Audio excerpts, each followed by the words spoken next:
Amigas y amigos, muy buenas tardes tengan ustedes. Los saluda con el afecto de siempre José Manuel Villalpando, aquí en una emisión más de su programa, La Historia que Quiero Vivir, que, como ustedes bien saben, y mucho lo agradezco, está disponible para que lo puedan ver, escuchar, oír todos los sábados a partir de las 5 de la tarde.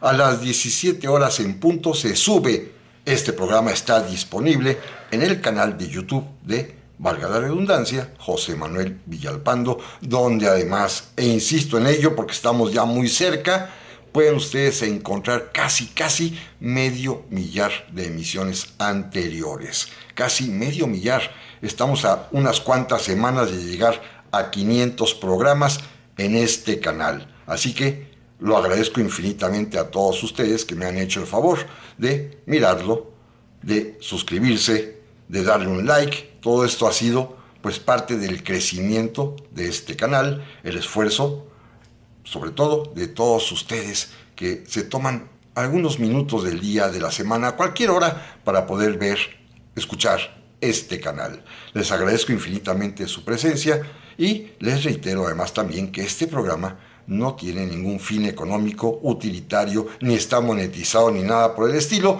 sino que es simplemente por esa pasión compartida entre ustedes y yo de platicar de historia, de recordar el pasado. Recordándoles también, eso sí, que están a su disposición las vías electrónicas que permiten comunicarnos, bien sea a mi correo villalpandohistoriador@gmail.com o bien a mi página de Facebook Villalpando la Historia, o también en los comentarios que permite este mismo canal de YouTube. Así que no se diga más, amigas y amigos, y si les parece bien demos inicio al programa de hoy. Y en esta ocasión quisiera platicar con ustedes, compartirles, como se dice actualmente esta palabra que es realmente novedosa en el vocablo castellano, compartir, pues la experiencia gratísima que tuve la semana anterior, porque estuve varios días, casi 5 días, en la hermosísima ciudad de Querétaro. En Querétaro. El motivo de mi visita, además de que aproveché para hacer turismo histórico, que es lo que vamos a platicar en esta ocasión, porque se avecinan las vacaciones, ahorita entraré a ese punto, el motivo de mi visita fue que me invitaron en un canal de televisión oficial para hacer un programa especial, para recordar los momentos más importantes del fin del Segundo Imperio Mexicano, que condujeron al fusilamiento del emperador Maximiliano y de sus generales Miramón y Mejía. Se trataba en ese programa, y así lo desarrollé, de plantear en un video los sucesos más importantes ocurridos durante el juicio, el proceso al que fueron sometidos precisamente Maximiliano, Miramón y Mejía, tomando como base mi propio libro, el libro que publiqué en el año 2017 sobre Maximiliano y el juicio de la historia, que me lo publicó en aquel tiempo Editorial Grijalvo y que todavía se consigue. Bueno, los productores de este canal quisieron, y cosa que les agradezco muchísimo, pues llevar a la pantalla los principales sucesos ocurridos durante ese proceso judicial en el que fueron juzgados y condenados a muerte, repito, Maximiliano, Miramón y Mejía. Una experiencia muy grata, muy interesante, que desde el punto de vista muy personal, déjenme platicarles una pequeña historia mía, me permitió recordar que algo similar también tuve oportunidad de realizar allá en 2004, hace 21 años. También en los mismos lugares, también el mismo tema, pero con la diferencia de 21 años más de edad en esta ocasión, misma que pude apreciarla cuando me puse a ver el video que se grabó por Editorial Clio, que está disponible en YouTube, que lo pueden ustedes observar ahí. Hace 21 años, al día de hoy, bueno, cambió el color del pelo, de la barba, las canas. Claro, el entusiasmo sigue igual, creo, pero sí, evidentemente, pues los signos de la edad que avanza no pueden ocultarse. Y como no soy de aquellos que se van a pintar jamás el cabello ni la barba, pues es evidente el cambio físico que sufre uno a lo largo de 2 décadas. Está disponible, eso sí, aquel programa en YouTube. Son 3 episodios de 1 hora. Y en aquella ocasión además tuve el altísimo honor de compartir la escena con personalidades de primera importancia, como el gran historiador Jean Meyer o como el fabuloso novelista, ya difunto lamentablemente, don Fernando del Paso. Con ellos compartí esos videos que están, repito, disponibles, se pueden ver fácilmente en YouTube. Y ahora, pues esta nueva ocasión, soy yo el único protagonista participante, platicando, narrando de los momentos más trascendentales de ese juicio. Pero, independientemente de lo que fui a hacer, aproveché esos días para caminar por Querétaro. Y ese es el tema del programa de hoy. Una especie de sugerencia de turismo histórico. Vienen ya las vacaciones de verano, los niños saldrán de las escuelas, muchas personas salen también de vacaciones y aprovechan para pedirlas precisamente para poder viajar con sus hijos. Y yo quería recomendarles en esta ocasión el turismo histórico en Querétaro, porque me encantó la ciudad y puede seguirse a lo largo de varios lugares que ahorita les voy a platicar, las huellas, las últimas horas del imperio de Maximiliano, del segundo imperio mexicano, puede perfectamente bien seguirse y apreciarse en la ciudad de Querétaro, particularmente en su centro histórico, que está, repito, bellísimo. Tenía yo mucho tiempo de no ir a Querétaro con calma, se había pasado en un par de ocasiones más, pero sobre todo desde antes de la pandemia del COVID no había podido yo estar varios días, 5 días como estuve en esta ocasión que aproveché, repito, para caminar, deambular por la ciudad y poder visitar diversos sitios, diversos lugares. Algunos no se pueden entrar porque son casas particulares, pero con ver la fachada y recordar lo que ahí sucedió me bastaba. En otros sí, naturalmente. Es una ciudad que tiene muchos museos muy interesantes, vamos a platicar enseguida de algunos de ellos. Además de que, bueno, se come fantásticamente bien. Me tocó un clima lluvioso como está en todo, casi en todo el país, pero sin embargo, paraguas en mano, pude caminar por el centro histórico de Querétaro, que insisto, está bellísimo. La última vez que pude hacerlo así con muchísima calma fue ya hace 8 años, en el año de 2017, precisamente en los días en que se recordaba o se conmemoraba el 150 aniversario de la muerte de Maximiliano, de la caída del imperio y de la restauración de la República. Y hoy pues pude volverlo a hacer nuevamente, precisamente en los días en los que 158 años atrás se recuerda el juicio de Maximiliano y su ejecución. Estuve ahí exactamente en los días precisos, recorriendo esos lugares y, por cierto, el mero 19 de junio también visité el Cerro de las Campanas, como ahorita lo vamos a platicar. Déjenme decirles algo más muy interesante, muy importante, que me llenó de nostalgia alegre. Pena porque se trata de un amigo que ya falleció, pero con gusto porque pude apreciar una de sus obras. Tenía yo un amigo muy dilecto, muy distinguido, Andrés Garrido del Toral, que había sido inclusive cronista de la ciudad de Querétaro. En algún momento fue su presidente municipal, dirigía el Centro de Estudios Constitucionales de Querétaro y en una etapa de su vida, pues también, al igual que yo, se apasionó por la vida queretana en los momentos del Segundo Imperio Mexicano y escribió un libro que publicó también en 2017, del cual me obsequió un ejemplar con una bellísima dedicatoria, que se llama Guía Histórica del Sitio de Querétaro, de Andrés Garrido del Toral.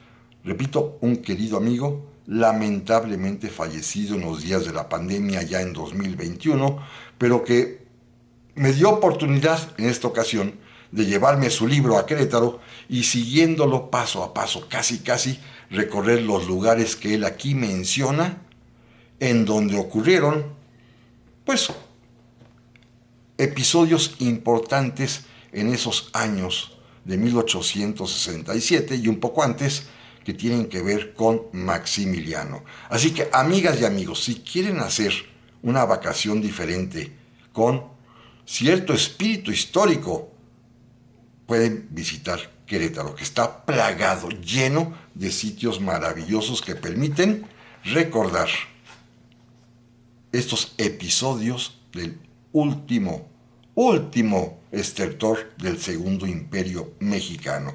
Miren, vamos a hacer un programa hoy un tanto cuanto diferente. Imagínense que estamos en Querétaro y que yo soy su guía de turistas, porque pues se trata precisamente de poderlos invitar, de poderlos motivar para que vayan y visiten Querétaro, porque verán las cosas impresionantes que hay ahí en materia de historia, independientemente de lo que ustedes puedan encontrar de gastronomía, de diversión. Bueno, la parte histórica es verdaderamente riquísima.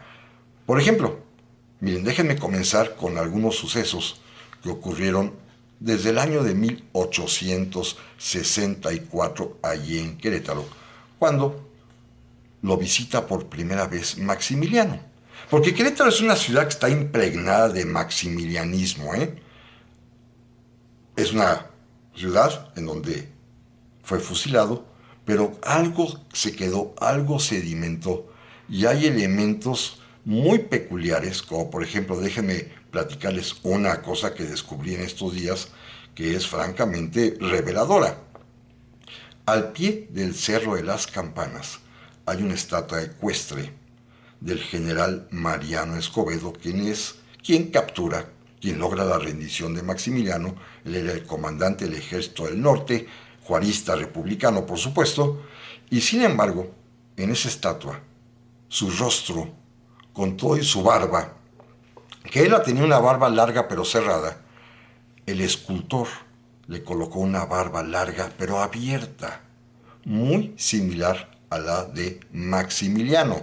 Esto no sé si es una especie de, pues, vayan ustedes a saber, un déjà vu o algo por el estilo, pero resulta ser que Mariano Escobedo tiene la barba idéntica a la como lo usaba Maximiliano. Pero bueno, esa es parte de estos mitos queretanos interesantísimos, repito, donde todavía se respira un poco el ambiente maximilianista.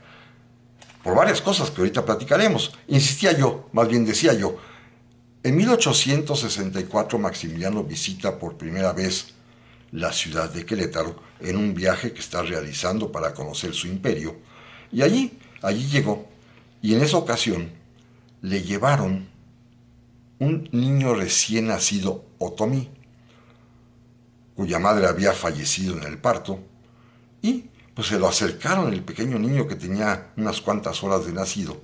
Maximiliano se conmovió profundamente y resolvió adoptarlo. Maximiliano, el archiduque austriaco nombrado emperador de México por los conservadores, decidió adoptar y designar como su heredero a un niño otomí. Inclusive le puso el nombre al bautizarlo de Fernando Maximiliano. Esto ocurrió exactamente en la iglesia de Santiago de Querétaro, lo que antes había sido la catedral, allí en Querétaro, en la parte, digamos, alta de la ciudad, arriba de la plaza de la Corregidora. Ahí está el templo de Santiago. Ahí Maximiliano bautizó a este niño y le puso el nombre de Fernando Maximiliano, lo designó príncipe imperial y su heredero. El niño, que seguramente venía con algún mal congénito, falleció a los pocos días, y esto de todas maneras fue criticado tremendamente en los periódicos conservadores tanto de Querétaro como en la Ciudad de México, en donde pues sí decían con todas sus letras que cómo era posible que el emperador de origen austriaco de una familia imperial adoptara a un niño indígena, si para eso lo habían traído, para librarse de otro indígena zapoteca llamado Benito Juárez. Dicen que Carlota después regañó a Maximiliano por andar haciendo eso sin su consentimiento, sin su permiso, diciéndole además también que la providencia había colocado las cosas en su lugar por la muerte de este niño. Esto ocurrió en Querétaro y es una anécdota que a mí me encanta porque esto pasa en esta ciudad, en la ciudad de Querétaro. Pero más bien ya vayamos al año de 1867, el año en que Maximiliano decidió encerrarse en la ciudad de Querétaro, intentar resistir el ataque de los ejércitos republicanos y donde finalmente será vencido, entregado por una traición, ahorita platicaré de ella, y finalmente juzgado, condenado a muerte y ejecutado. Miren, siguiendo precisamente la guía histórica de mi querido amigo ya afinado Andrés Garrido del Toral, la guía histórica del sitio de Querétaro, pude dar con un lugar al cual no había visitado. Tampoco pude entrar, pero ya por lo menos lo observé por fuera, que es el antiguo casino español que está ubicado en un pasaje en el mero centro de Querétaro, en la parte superior, que es el lugar, un edificio ya del siglo XVIII, en donde se hospedó Maximiliano, primero en 1864 y después en los primeros días en que llegó a Querétaro ya en febrero de 1867. Ahí fijó su residencia unos cuantos días, ahí celebraba sus reuniones con los generales, particularmente en ese momento con Leonardo Márquez, el famoso tigre de Tacubaya, con Miguel Miramón, con don Tomás Mejía cuando podía ir porque estaba enfermo, y pues desde ahí de alguna manera organizó la defensa de Querétaro. Allí, en ese lugar, en el Casino Español, repito que está en un segundo piso, en un pasaje a media cuadra del centro de la ciudad, en la calle de Madero, allí, en ese Casino Español, es donde Maximiliano tomó quizás una de las decisiones más torpes de su reinado militarmente hablando, porque el general Miguel Miramón le proponía salir de la ciudad e ir a atacar primero al ejército del norte del general Mariano Escobedo y después ir a atacar al ejército del occidente del general Ramón Corona, que se acercaban a Querétaro para poder batir a cada uno en lo individual y no permitir que se reunieran.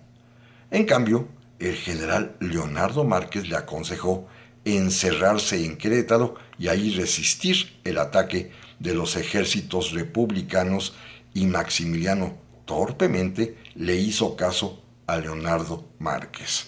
Esto va a ocurrir precisamente en las habitaciones, en las salas del Casino Español en este segundo piso.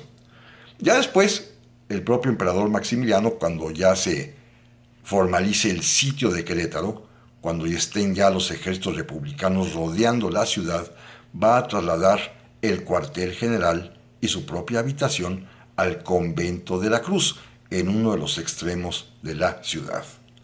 En ese convento de la Cruz, que hoy en día es un museo que además también pertenece en realidad a la diócesis de Querétaro, pero al que se permite el acceso al público, es un lugar sumamente interesante. Allí inclusive hicimos varias grabaciones de este programa especial que les he comentado, sobre todo en el sitio exacto donde era la celda. Y digo la palabra celda, no en el sentido de prisión, sino celda en el sentido monacal de un convento. Ahí estuvieron las habitaciones de Maximiliano en el interior del convento de la Cruz, e inclusive todavía hay restos, muebles de las pertenencias personales de Maximiliano, particularmente una que es sumamente interesante. Ahí está todavía el armazón del catre de campaña que usaba Maximiliano y que llevaba a todas partes, que trajo desde Austria y que lo acompañó durante todos sus viajes. Maximiliano tenía un catre para una sola persona que se extendía, era plegable, sobra únicamente el armazón que debe ser de bronce, y lo llevaba, repito, a todos los lugares que visitaba. Ahí se encuentra este catre en la celda de Maximiliano en el convento de la Cruz. Un catre que, por cierto, y según he constatado en otras investigaciones y en otros libros míos, pues por ejemplo llevaba a la ciudad de Cuernavaca cuando viajaba frecuentemente, le gustaba dormir en él, llevaba también a la ciudad de Toluca cuando visitó la capital del Estado de México, e inclusive es en el que pernoctó la primera noche cuando llegó a la Ciudad de México junto con Carlota, cuando en Palacio Nacional, entonces Palacio Imperial así llamado, descubrieron que la cama que les habían asignado estaba llena de chinches.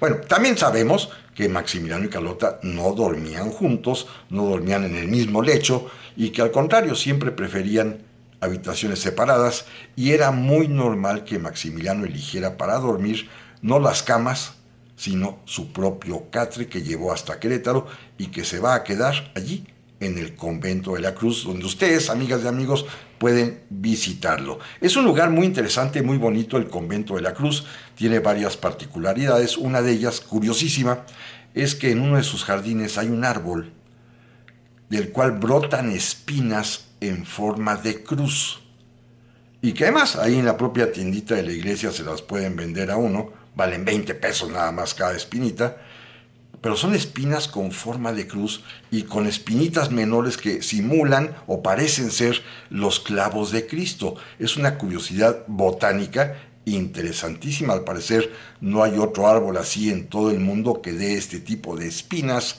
que de veras son exactamente una cruz.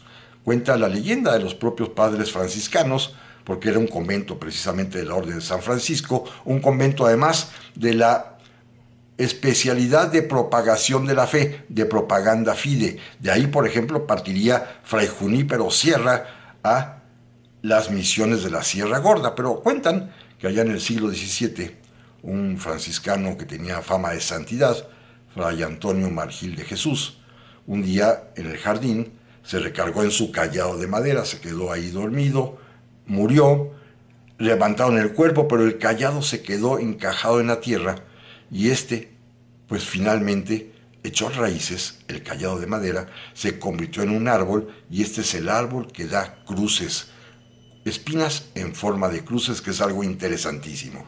También en el mismo convento de la Cruz les puedo sugerir que vayan en la parte trasera, está el Panteón de los Queretanos Ilustres, en donde están sepultados los personajes más importantes de la historia de Querétaro. Ahí está, por ejemplo, Josefa Ortiz de Domínguez, y también muy cerca del convento, en la barda que lo rodea, se encuentra una reja con una placa, en una parte que está semidestruida la barda, que está enrejada, y en donde está la leyenda clarísima, que ahí se puede leer, de que por ese sitio entraron las tropas republicanas el día 15 de mayo de 1867 para capturar a Maximiliano, conducidas por el famoso traidor Miguel López, cuya casa de Miguel López también pude visitar. Se encuentra por ahí cerquita, no se puede entrar porque hoy es una casa particular, pero ahí vivía este hombre, Miguel López, que era uno de los más cercanos al emperador, que parecía ser muy leal a él, quien lo había designado comandante del regimiento de la emperatriz, la unidad de caballería que protegía o que servía de escolta al emperador Maximiliano, y que será quien, según la Conseja Popular, traiciona a Maximiliano entregándolo, vendiendo la plaza al general Mariano Escobedo. Hoy sabemos que no es tan así la cosa. Está bien demostrado que Maximiliano sí le encargó a López que fuera a negociar con Escobedo, quizás Maximiliano pensando salvar su vida, pero también evitar ya el derramamiento de sangre, pero que sin embargo Escobedo fue intransigente y exigió la rendición incondicional, y acaso, el precio de la traición fue que a Miguel López le perdonaron la vida, ni siquiera cayó en prisión, pero allí en el convento de la Cruz, repito, en esta barda semidestruida que tiene una reja, ahí se lee perfectamente bien en una plaquita que está colocada, que por allí entró Miguel López con los republicanos el día que cayó Querétaro, ese 15 de mayo de 1867. Vale mucho la pena visitar el convento de la Cruz. Su iglesia es muy, muy interesante, muy bonita, pero el convento en sí, de veras, es una joya de la museografía mexicana, porque conservan la celda, la habitación que fue de Maximiliano, exactamente igual como él la dejó el último día que estuvo allí. Esto ocurre en el convento de la Cruz. Decía yo, también por ahí cerquita está la casa de Miguel López, pero también muy cerca del convento de la Cruz está la casa que habitaba durante el sitio de Querétaro el general Miguel Miramón. Ahí estaba. Una casa muy sencilla, repito, hoy es una propiedad particular, no se puede entrar, pero me bastó con ver la puerta, ver la fachada, que las mantienen intactas. Eso es algo notable de todo el centro histórico de Querétaro, todas las casas, habitación, los edificios están intactos, perfectamente bien arreglados, pintados, remozados, pero todos conservando ese sabor del siglo XIX, tal y como sucedió las cosas allá hace 158 años. En esta casa vivía Miguel Miramón, por cierto, vivía con una señora que no era su esposa, a la cual pues dejó de ver el día que fue capturado, pero ahí tenía claramente, y todo el mundo lo sabía, que había una mujer viviendo con él. Cuando él quiso salir de su casa esa madrugada del mismo 15 de mayo, fue detenido por los soldados republicanos, se hicieron de palabras, incluso hubo algún tipo de golpeteo y se disparó un fusil y le fue a dar a la mejilla del general Miramón, le rompió un pedazo de mandíbula y unos dientes, tuvieron que llevarlo de inmediato a la casa del doctor Vicente Licea, en el centro de la ciudad, que era su amigo y quien lo va a operar, le va a curar la herida y ahí finalmente quedará detenido en la casa del doctor Vicente Licea, el propio general Miguel Miramón. La casa del doctor Licea está en la calle de Guerrero, justamente a un ladito del convento de Capuchinas, que será también prisión de Maximiliano. Pero déjenme comentarles algo de la casa del doctor Licea. Ahí fue llevado para que fuera atendido Miguel Miramón, y allí también, el día 19 de junio de 1867, después del fusilamiento, fueron llevados los 3 cadáveres de los ejecutados en el Cerro de las Campanas. Y la casa, no se puede entrar, pero ahí está perfectamente bien y se identifica muy bien esta casa del doctor Vicente Licea. Y ahí fueron embalsamados los 3 cadáveres. El doctor Vicente Licea, junto con otros médicos, se encargaron de este procedimiento de conservación de los cadáveres. Y el de Miguel Miramón quedó perfectamente bien, se lo pudieron entregar a su viuda. El de Tomás Mejía también quedó perfectamente bien e igualmente se lo entregaron a su señora esposa, pero el de Maximiliano, como todos sabemos, lo hicieron un tanto cuanto, pues, a la mala, con un mal procedimiento que además se agravó por diversas circunstancias. Primero, se acusó, por ejemplo, al doctor Licea de vender reliquias de la ropa de Maximiliano, de permitir que fueran personas de Querétaro a enjugar con la sangre de Maximiliano pañuelos blancos para conservarlos, y de que pues hizo sin ningún cuidado el embalsamamiento, inclusive que los ojos de Maximiliano se los arrancó para poner en su lugar los ojos de una Santa Úrsula de un templo queretano. El caso está pues que el embalsamamiento quedó bastante mal hecho, y lo peor de todo es que cuando fue trasladado el cadáver de Maximiliano a la Ciudad de México, en los caminos de entonces, con los medios de transporte de ese momento, el carruaje 2 veces se cayó, 2 veces salió rodando el ataúd y 2 veces el cadáver quedó enlodado y en un estado lamentable. Pero amigas y amigos, no se vayan, que vamos a seguir platicando de esto en un momentito más.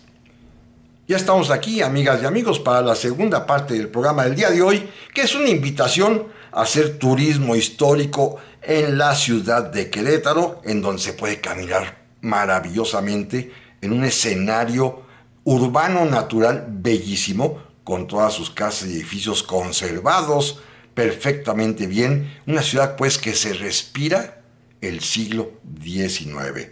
Les comentaba hace un momento de la casa del doctor Vicente Licea, en donde se embalsaman los cadáveres de Maximiliano Miramón y Mejía, y sobre todo el destino espeluznante que tuvo el cadáver del exemperador de México, porque además de quedar mal embalsamado, fue descuidadamente trasladado a la capital, a la Ciudad de México, y en 2 ocasiones, en los baches, en los hoyancos de los caminos de aquel tiempo, el carromato en el que era llevado pues se volcó, rodó el ataúd, se abrió y el cadáver, inclusive en una de esas, cayó en un lodazal.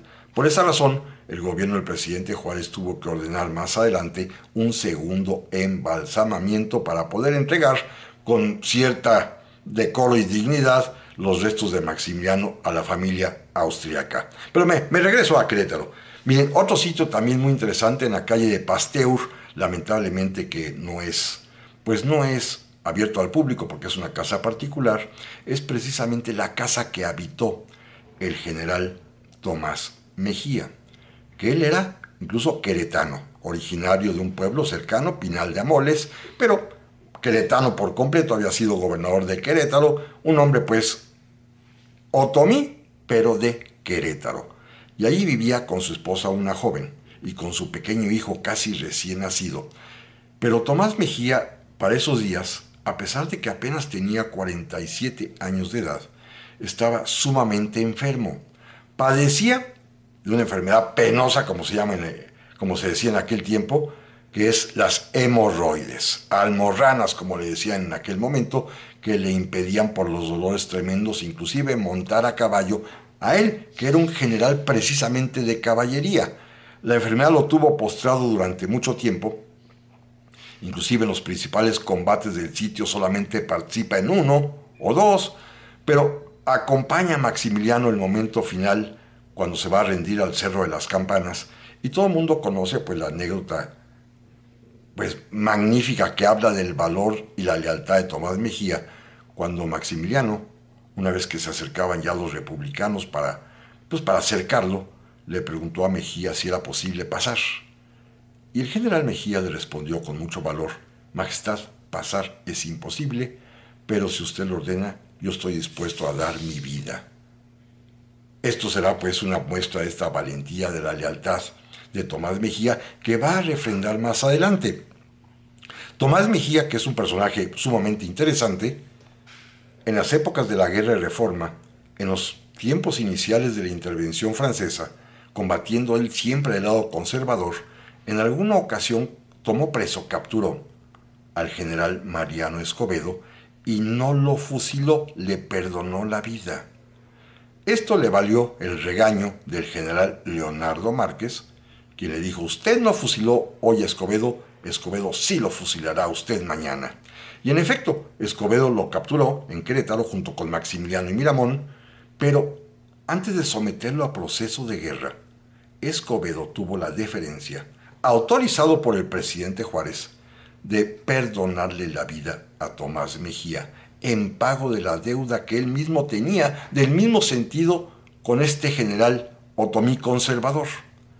Y el general Tomás Mejía, nuevamente dando muestra de lealtad, dijo que no, que él seguiría la suerte de Maximiliano y de Miramón, por lo cual pues fue fusilado. Todos sabemos además el resto de la historia, que una vez que fue ejecutado Tomás Mejía, el cadáver ya embalsamado, cuyos honorarios médicos para poder realizar esta operación de conservación pagó el propio general Escobedo, se lo entregaron a su viuda, lo llevó a la Ciudad de México, y como ustedes pueden ver si googlean cadáver de Tomás Mejía ahí en su internet, la viuda conservó el cadáver casi 6 meses en la sala de su casita en la colonia Guerrero, aquí en la Ciudad de México, porque no tenía dinero para pagar su sepultura.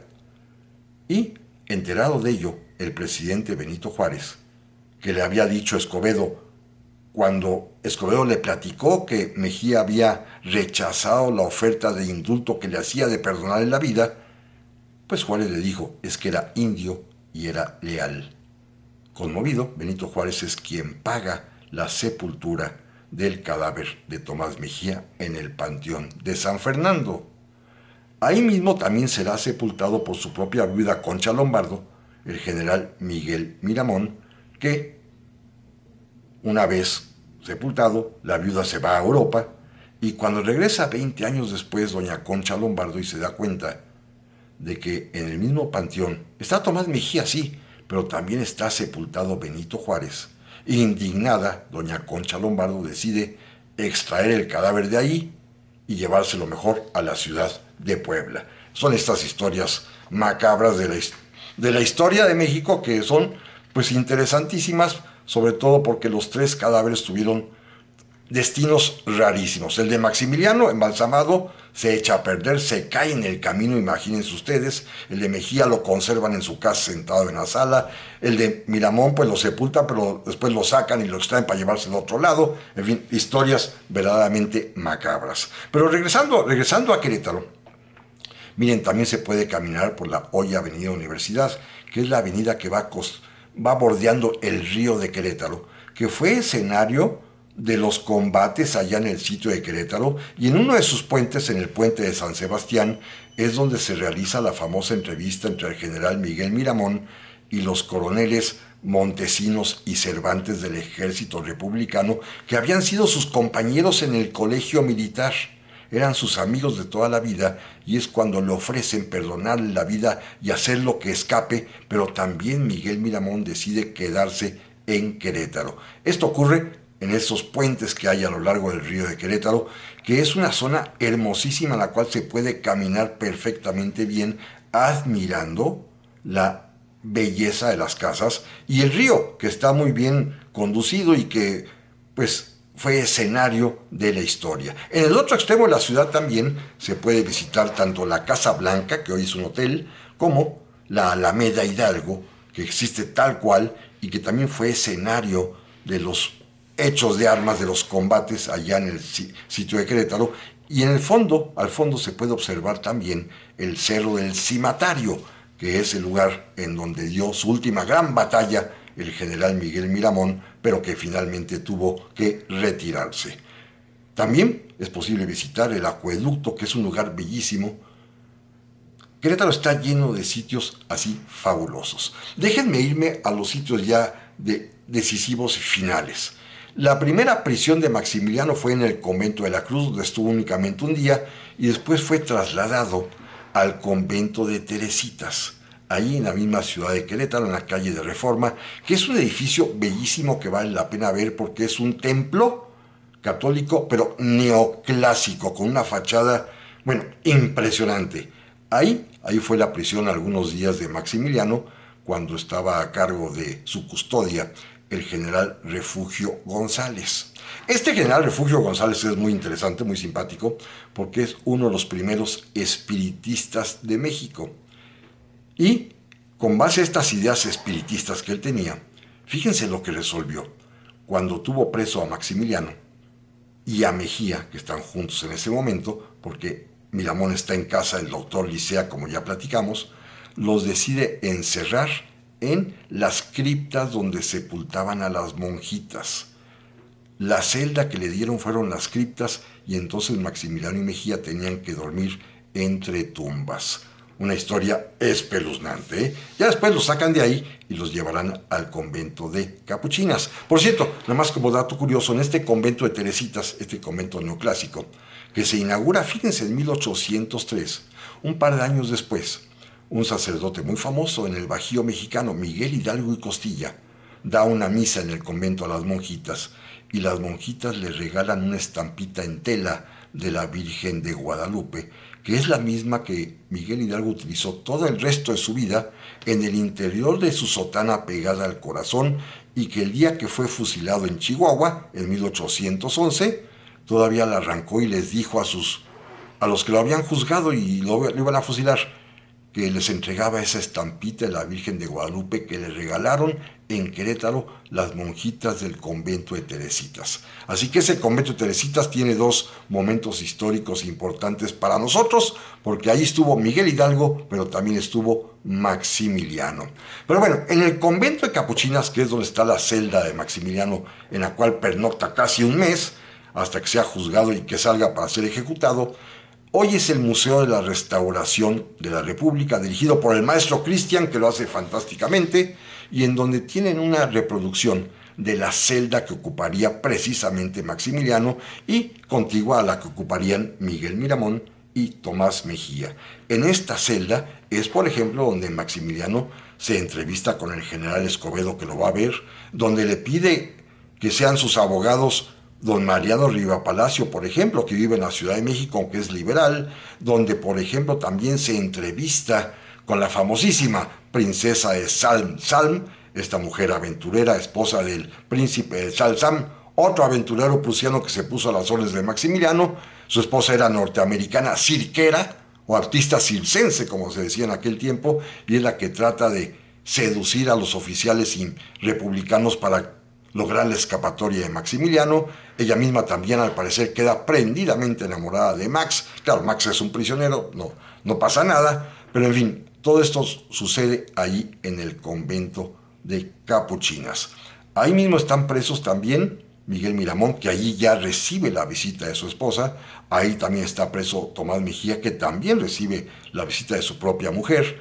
Y es en este convento, además, también donde ocurre aquella escena tan chusca, pero tan sintomática, cuando platicando Maximiliano con Miramón, el emperador le dijo al general: lástima que lo conocí tan tarde, lo cual era cierto. Maximiliano al principio, 3 años antes, le había hecho el feo a Miramón, lo mandó al extranjero disque a estudiar, lo tuvo fuera, y solamente cuando el imperio va a caer es cuando regresa Miramón y cuando realmente Maximiliano ya puede confiar en él. Primero lo había ignorado. Pero ya entrados en confianza y en la plática así sazonada ya de saberse condenados a muerte, Maximiliano es cuando le confiesa a Miramón: general, yo estoy aquí por haberle hecho caso a mi mujer, es decir, a Carlota. Y Miramón le contestó: pues majestad, yo estoy aquí por no haberle hecho caso a la mía, a Concha, que siempre se opuso a que Miramón sirviera al imperio. De estas anécdotas curiosas que suceden estando en prisión los dos, y de donde saldrán juntos para ser ejecutados en el Cerro de las Campanas. En el convento de Capuchinas pues sucedió todo esto. Es un lugar que, repito, hoy está abierto al público, se puede visitar perfectamente bien, agradable, bien atendido, con su director, el maestro Cristian, que es amabilísimo, y de ahí partirán primero Miramón y Mejía al Teatro Hoy de la República, antes llamado Teatro Iturbide, para ser juzgados. Maximiliano no, Maximiliano se va a quedar todo el tiempo en el convento de Capuchinas porque está siempre enfermo, tiene disentería. Su médico, el doctor austríaco Samuel Bach o Bach, le suministraba, fíjense bien, para calmar sus dolores, sus molestias, píldoras de opio. Opio. Es decir, Maximiliano estuvo buena parte de su estancia en este convento de Capuchinas bajo el efecto de de una droga, pues, para decirlo tal cual. Maximiliano estuvo siempre casi adormecido, semidrogado por el efecto del opio que le suministraba el doctor Bach. Así que por esta razón, Maximiliano no fue al juicio en el cual fueron sometidos a proceso Miramón, Mejía y él, pero él en ausencia. Los que sí asistieron fueron sus abogados, asistió también el general Miguel Miramón, asistió también el general Tomás Mejía. Este sitio, el Teatro de Iturbide, que también se puede visitar y se los recomiendo, es un lugar de esos auténticamente históricos. Le han dicho, ese sitio, el Teatro Hoy de la República, es tumba de un imperio, porque ahí se condenó a muerte a Maximiliano, pero también cuna de una constitución, porque ahí se discutió en 1917 la constitución que, con sus 700 y pico de reformas, aún nos rige. Así que es un lugar cargado, pletórico de historia que se puede visitar. Y ahí tuve la oportunidad de estar precisamente en esta semana que les he comentado. Y ahí es donde más estuvimos, porque ahí es donde se realiza el juicio y ahí pude platicar pues todas las peripecias acontecidas en esos días 13, 14 y 15 de junio de 1867, cuando son juzgados Maximiliano, Miramón y Mejía. Ahí estuvo, por ejemplo, el fiscal de la causa, el teniente coronel Manuel Aspiros, que es el que acusa, nombrado por el general Mariano Escobedo a recomendación del presidente Benito Juárez, un joven abogado y militar, que es el que presenta los cargos que eran, pues definitivamente irrebatibles. Iban a ser juzgados conforme a la ley del 25 de enero de 1862, ley que platicamos hace algunos meses, ustedes recordarán, que son las leyes de emergencia que dictó el presidente Juárez para poder llevar la defensa de México frente a la intervención francesa y el imperio, y en la cual pues se condena a muerte a todos aquellos que atenten contra la soberanía nacional, contra la independencia, contra el orden público, contra la paz de la nación. Y evidentemente, pues Maximiliano había sido objeto, ya sea porque quiso o porque se dejó llevar, de la intervención francesa. Se discutió mucho en ese juicio si a Maximiliano se le podía juzgar porque se trataba, según sus abogados, de delitos políticos. Bueno, ¿qué tan políticos? pues simplemente usurpó el poder público y se declaró emperador de México. Y si suponemos que Maximiliano le concediéramos que es mexicano, pues fue traidor a la patria. Y si es extranjero, pues fue un pirata. Así que de cualquier manera estaba dictada de antemano su sentencia, y lo mismo para los generales Miguel Miramón y Tomás Mejía, según las acusaciones del fiscal Aspiros, porque era evidente, indudable, que habían sido cómplices de la intervención francesa y cómplices del imperio, porque habían combatido a favor de él y habían sido capturados literalmente con las armas en la mano. Ahí estará también el Consejo de Guerra que preside el teniente coronel Platón Sánchez, un egresado del Colegio Militar muy distinguido, y estarán también una serie de capitanes que son los jueces, que son los que van a dictar la sentencia de muerte, y los abogados defensores de los reos. Por parte de Maximiliano estuvo el abogado José María Vázquez, por parte del general Miguel Miramón, el abogado Ignacio Jáuregui. Fíjense qué interesante esta historia de Jáuregui. Jáuregui es hermano de una de las víctimas de los llamados mártires de Tacubaya, ejecutados, fusilados por órdenes de Miramón, y aún así, por el derecho que tiene todo reo de tener un abogado que lo defienda, aceptó defender a Miguel Miramón. Y Tomás Mejía estuvo defendido por el abogado Próspero Vega, un abogado queretano muy famoso en aquel tiempo, que inclusive al día de hoy era tan famoso e importante que tiene nombre de calle allí en la propia ciudad de Querétaro. Todo esto ocurre en el teatro hoy llamado de la República. En aquel tiempo su nombre era Teatro de Iturbide, en donde van a ser juzgados Maximiliano Miramón y Mejía, y en donde se van a dar los debates, los careos, los interrogatorios a los reos, y finalmente donde el Consejo de Guerra va a pronunciar la sentencia de muerte, condenando a ser pasados por las armas a los 3 acusados. Teatro, repito, que vale muchísimo la pena visitar. Lo tienen espléndidamente bien conservado ahí en pleno centro de Querétaro, y es auténticamente una joya histórica y un deleite para los ojos poder entrar a este lugar y sentir sí, el peso del pasado. Tanto la tumba de un imperio, como decía yo hace un momento, el momento en que fue juzgado ahí Maximiliano Miramón y Mejía, como la cuna de una constitución, porque ahí mismo también fueron los debates del Congreso Constituyente de 1917.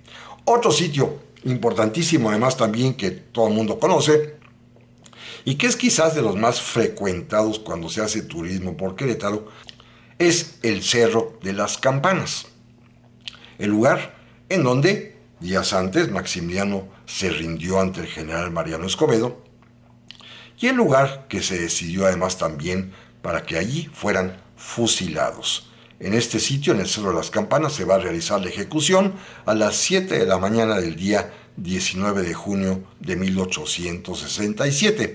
Hoy es un parque público muy bonito que vale la pena visitar. Repito, como lo dije hace un rato, en la base del Cerro de las Campanas está la estatua ecuestre del general Mariano Escobedo, con una similitud enorme en su rostro con Maximiliano, salvo los lentes que le pusieron.